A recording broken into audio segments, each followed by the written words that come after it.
Good morning, good morning, good morning. Carol Davis here with a spot of sunshine. So it feels like forever since I've been with you, but that was just last Friday. And today's Tuesday, and we begin a new week of sunshine. So as you know, or don't know, I do this every day because it's my passion, my joy to try to bring a little light into the darkness of this pandemic and anything else that might be going on in your life that's kind of ick. So, I believe that if we can stop for 5 minutes a day, actually this broadcast goes like 7 minutes, but if we can just do 5 minutes a day, stop, take a deep breath in, let it out slowly, and smile. Just smile. When you go to the grocery store, try smiling. When you go anywhere, anytime you cross somebody's path, smile. I know the mask covers it up, but the smile can be seen in your eyes. In your eyes. Don't you miss seeing people's faces? I do, but I watch the eyes. So watch my eyes now. And now watch. There's a difference. Okay, so as you know, I read children's stories, and I think they're easy, fun, but profound. And a really great one I'm reading now is by Eckhart Tolle. It's called The Guardians of Being. Eckhart Tolle, you know him. So we're about halfway through, and Eckhart Tolle believes that animals keep us sane, that they actually can teach us many, many things about how to live and stay calm. So I'm halfway through. I'm going to start now with, this is the page I read last Friday, the last page I read last Friday. The human says, I love myself or I hate myself. The dog says, woof, woof, which translated means, I am myself. I call that integrity. Being one with yourself. Okay, how's that? So we're moving on here. Guardians of Being by Eckhart Tolle. The dog has no self-image, good or bad. So he has no need to play roles, nor does he love himself or hate himself. He has no self. How to live free of the burden of self. What a great spiritual teaching. They eat, they walk, they play, they nap. The dog says, I'm a simple dog. The key to transformation is to make friends with this moment. So I'm going to say that again because this is profound. Hi, Shauna, I know you love this. The key to transformation is to make friends with this moment. Wow. What form it takes doesn't matter. Say yes to it. Allow it. Be with it.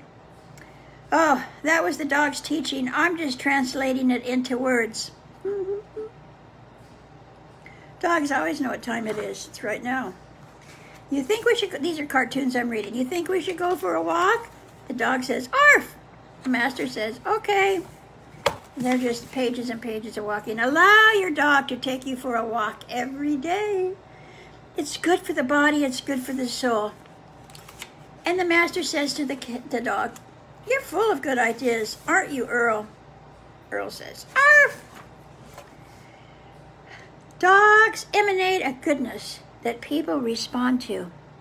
One of the joys of walking your dog is that often people come up to you and immediately their hearts open. Hi, Carol, thanks for being here. They are not interested in you, of course. They want to pat your dog.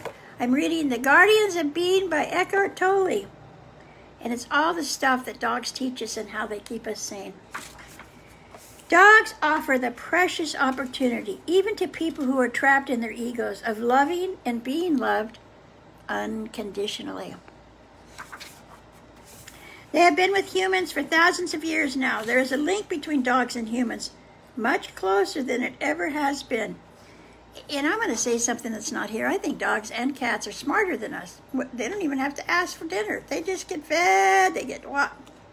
They got it. They don't have to open their mouths. They get to just be. So part of their divine purpose is to help us But it always goes both ways, because by living with humans, dogs also grow in consciousness. It is reciprocal. Because dogs and cats still live in the original state of consciousness with being. They can help us regain it. When we do so, however, that original state deepens and turns into awareness. More pictures. See, there's a lot of cartoons in here, or illustrations by a cartoonist. We don't fall below thinking. We rise above it.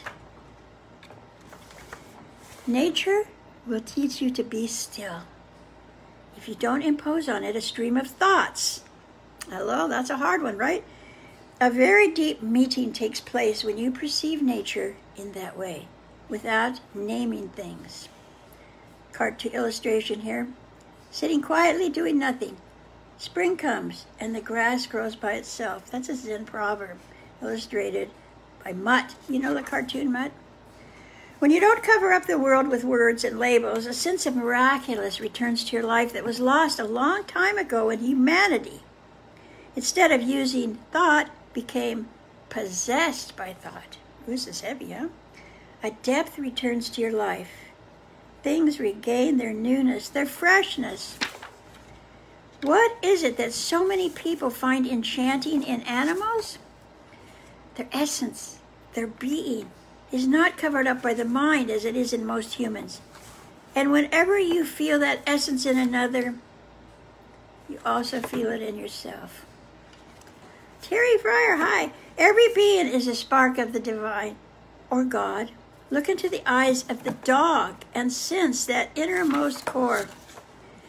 When you are present, you can sense the spirit, the one consciousness in every creature. Love it as yourself.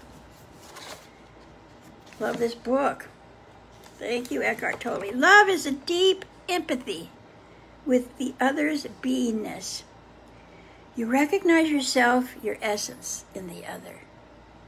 And so you can no longer inflict suffering on the other. That's a heavy one, huh? You are not separate from the whole. You are one with the sun, the earth, the air. You don't have a life. You are life. And guess what?